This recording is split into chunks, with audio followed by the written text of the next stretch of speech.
ఆత్మీయులకు నమస్కారం. మానవత్వాన్ని మించిన దైవభక్తి ఈ ప్రపంచంలో లేదు.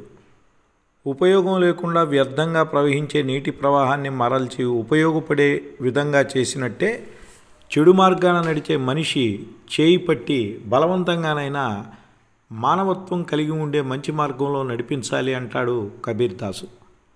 మనిషి సన్మార్గంలో నడిచినప్పుడే మానవత్వం చిగురిస్తుందని ఆయన ఉద్దేశం. మంచితనమే మానవత్వం అని భావించే కబీరు తన శిష్యులకు ఇలా చెప్తాడు: మంచితనాన్ని మించిన కులం లేదు, మానవత్వాన్ని మించిన మతం లేదు అని బోధించాడు. ఎన్ని కష్టాలు ఎదురైనా మంచిని పంచేవారికి భగవంతుడు తప్పక ప్రతిఫలాన్ని ఇస్తాడని ధర్మశాస్త్రాలు కూడా చెప్తున్నాయి.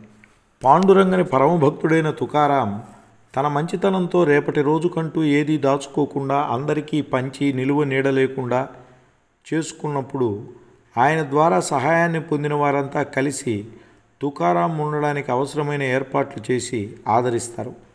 ఆ సందర్భంలో తుకారాం చెడు చూపే ప్రభావం గాలివాటకు కొట్టుకుపోతుంది, మంచితనం వల్ల లభించే ఫలితాన్ని మాత్రం ఏ తుఫాను అడ్డుకోలేదు, సూర్యుడును వెలుగును ప్రసాదించేది ఎంత నిజమో మనిషి మంచితనం కూడా అలాగే ఏదో ఒక రూపంలో మంచి చేసిన మనిషికి మేలు కలిగిస్తుందనేది కూడా అంతే నిజం అంటాడు.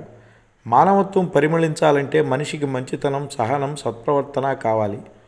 ఇదే మన భారతదేశం మనకిచ్చిన సందేశం అని స్వామి వివేకానంద అంటాడు. మంచితనం ఎప్పుడూ గెలిచి నిలుస్తుంది. దీనికి అర్థం పట్టే ఓ కథే ఇప్పుడు మనం చెప్పుకుంటున్నాం.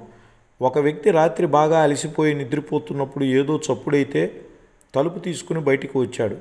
అక్కడ ఒక దేవత కూర్చొని ఏదో రాస్తూ కనిపించింది. ఆమె దగ్గరికి వెళ్ళి, అమ్మ, ఏమి రాస్తున్నారు అని అడిగాడు.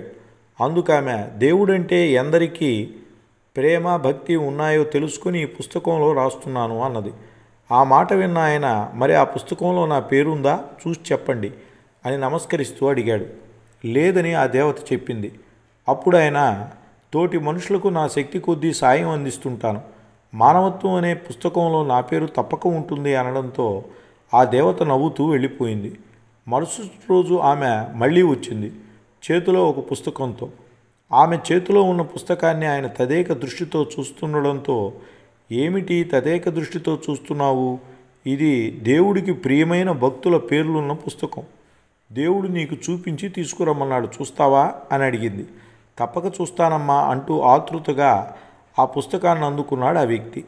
ఆ పుస్తకంలోని మొదటి పేజీలో మొదటి పేరు తనదే ఉండడంతో ఆ వ్యక్తి కళ్ళ నుంచి ఆనంద బాష్పాలు జలజలారాయాయి. ఎదుటి వారి కష్టాలను మన కష్టాలుగా భావించి వారి కష్టాలను దూరం చేయడమే మానవత్వం. స్వామి వివేకానంద చెప్పినట్టు మొట్టమొదట మనిషికి కావాల్సింది మంచితనం. అదే వ్యక్తిని మానవత్వం వైపు అడుగులు వేయిస్తుంది. అందుకే మంచితనాన్ని మించిన ఆరాధన లేదు, మానవత్వాన్ని మించిన దైవభక్తి లేదు. మానవత్వాన్ని మంచితనాన్ని పెంచుకుందాం. భారతమాతకు వందనం, తెలుగు తల్లికి అభివందనం. వందే మాతరం.